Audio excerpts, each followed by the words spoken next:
चलिए एनएम सुर्खियों के बाद अब खबरें विस्तार से जानते हैं और बड़ी खबर पर नजर डाल लेते हैं। जी हां, नेशनल कॉन्फ्रेंस के उपाध्यक्ष उमर अब्दुल्ला जम्मू कश्मीर के मुख्यमंत्री पद की दूसरी बार शपथ लेने वाले हैं। और इस बीच जानकारी सामने ये आई है कि कांग्रेस सरकार शामिल में नहीं होगी, बाहर से देगी समर्थन कांग्रेस सरकार। और साथ ही साथ आपको बता दें कि नेशनल कॉन्फ्रेंस ने 42 सीटें जीती थी, जबकि कांग्रेस के खाते में 6 सीटें आई थी। यानी ये बड़ी खबर आ रही है, जहां शपथ ग्रहण से पहले इंडी गठबंधन को लगा है बड़ा झटका। कांग्रेस देगी बाहर से समर्थन, सरकार में नहीं शामिल होगी। आपको बता दें कि 10 साल बाद जम्मू कश्मीर में विधानसभा चुनाव हुए थे और इसके बाद अनुच्छेद 370 के निरस्त होने के बाद ये चुनाव बेहद ही अहम थे। 3 चरणों में ये चुनाव हुए थे, जिसमें नेशनल कॉन्फ्रेंस को मिली थी बड़ी जीत, 42 सीटें हासिल करी थी 90 में से, और जबकि कांग्रेस के खाते में सिर्फ और सिर्फ 6 सीटें आई थी। शपथ ग्रहण समारोह और उससे पहले कांग्रेस को यह बड़ा झटका लगा है, इंडी गठबंधन को बड़ा झटका लगा है, जिसमें कांग्रेस सरकार ने घोषणा की है कि वो सरकार में शामिल नहीं होगी और बाहर से देने वाली है समर्थन। और साथ ही साथ आपको बता दें कि 4 निर्दलीय विधायक का सरकार को समर्थन है। हालांकि समारोह में शामिल होने वाले हैं राहुल गांधी, समाजवादी पार्टी के प्रमुख अखिलेश यादव, डीएमके सांसद कनिमोझी, एनसीपी एससीपी सांसद सुप्रिया सूले और सीपीआई नेता डी राजा। सभी श्रीनगर पहुंच चुके हैं और अब से कुछ देर बाद शुरू होगा शपथ ग्रहण समारोह। लेकिन बड़ी खबर इस वक्त की ये है कि कांग्रेस उमर अब्दुल्ला सरकार को बाहर से समर्थन देगी, यानी सरकार में शामिल नहीं होगी। आपको बता दें कि दोनों ने साथ मिलकर चुनाव लड़ने का फैसला किया था, लेकिन नतीजे आने के बाद अब ये कांग्रेस की तरफ से बड़ी घोषणा हुई है कि वो उमर अब्दुल्ला सरकार को बाहर से समर्थन देगी। हालांकि शपथ ग्रहण समारोह में शामिल होने वाले हैं राहुल गांधी और कई बड़े नेता इस समय श्रीनगर पहुंच चुके हैं। और साथ ही साथ आपको बता दें कि जम्मू कश्मीर में 10 साल पहले 2014 में जो विधानसभा चुनाव हुए थे, उसमें कांग्रेस को 12 सीटें मिली थी, लेकिन इस बार इससे आधी यानी सिर्फ और सिर्फ 6 सीटों पर सिमट गई कांग्रेस सरकार। हालांकि नेशनल कॉन्फ्रेंस और कांग्रेस ने मिलकर चुनाव लड़ने की घोषणा की थी, लेकिन ये साफ जाहिर हो रहा है कि अंदर खाने में तालमेल नहीं बैठा और कांग्रेस ने समर्थन देने का ऐलान किया है बाहर से। हालांकि सरकार को समर्थन जरूर देगी, लेकिन सरकार में शामिल नहीं होगी। इसका मतलब ये कहा जाए, जिन 8 विधायकों को आज मंत्री की शपथ दिलाई जाएगी उमर अब्दुल्ला के मुख्यमंत्री के साथ, उसमें कांग्रेस का कोई विधायक शामिल नहीं होगा। तो जम्मू कश्मीर से इस वक्त की बड़ी खबर यही है कि शपथ ग्रहण समारोह है, उमर अब्दुल्ला दूसरी बार मुख्यमंत्री बनेंगे जम्मू कश्मीर के, लेकिन कांग्रेस का कोई विधायक इसमें मंत्री पद की शपथ नहीं लेगा। उधर नेशनल कॉन्फ्रेंस के उपाध्यक्ष उमर अब्दुल्ला ने आज श्रीनगर में शेख मोहम्मद अब्दुल्ला की मजार पर फूल चढ़ाए हैं। नेशनल कॉन्फ्रेंस के नेता उमर अब्दुल्ला जम्मू कश्मीर के मुख्यमंत्री पद की दूसरी बार शपथ लेने जा रहे हैं और इस मौके पर उन्होंने लोगों की समस्याओं को हल करने के लिए केंद्र सरकार के साथ मिलकर काम करने की इच्छा भी जताई और कहा कि ऐसा करने का सबसे अच्छा तरीका जम्मू कश्मीर को राज्य का दर्जा बहाल करके शुरू करना होगा।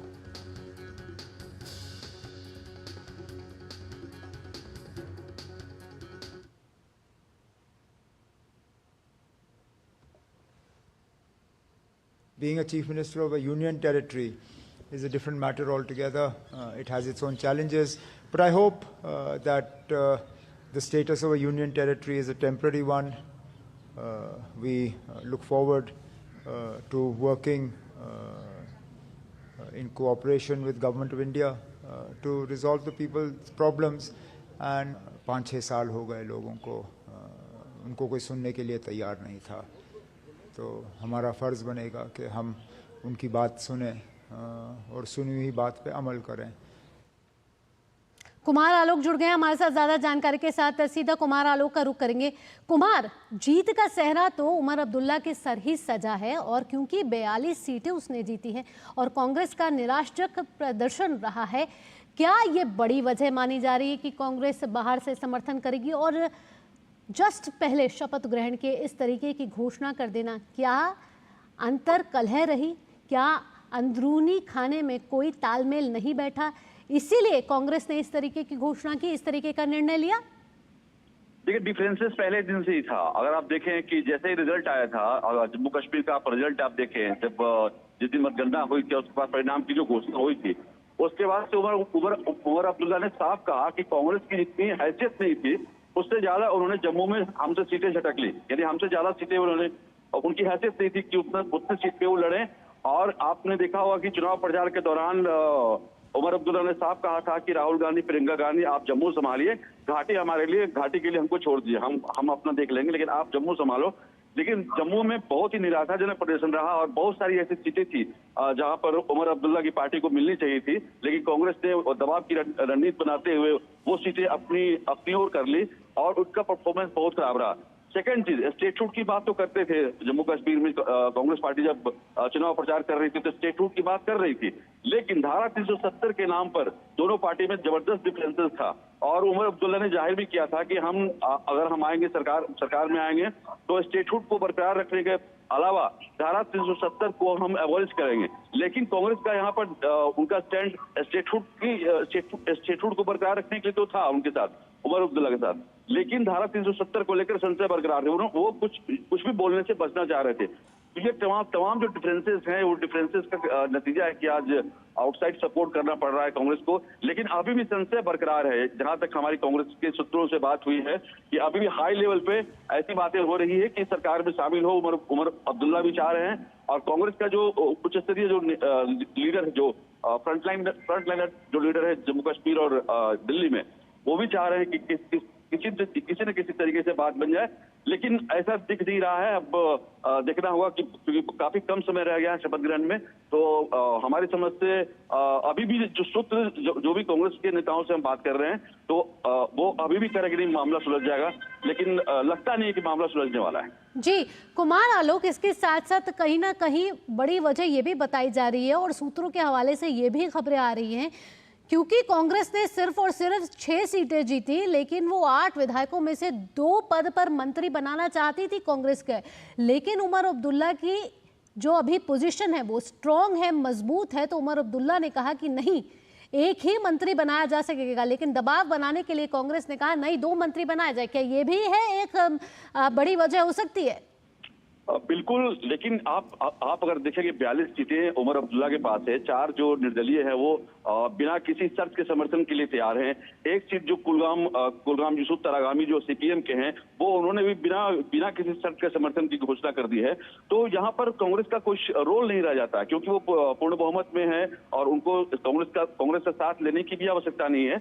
लेकिन जहां तक सोर्सेस की बात है, उमर अब्दुल्ला ने एक कैबिनेट मंत्री और एक स्टेट मिनिस्टर का ऑफर किया है, लेकिन उस पर अंदरूनी सूत्रों की अगर हम बात करें तो कांग्रेस उस पर राजी नहीं है। वो 2 कैबिनेट मिनिस्टर और 2 राज्य मंत्री चाहते हैं।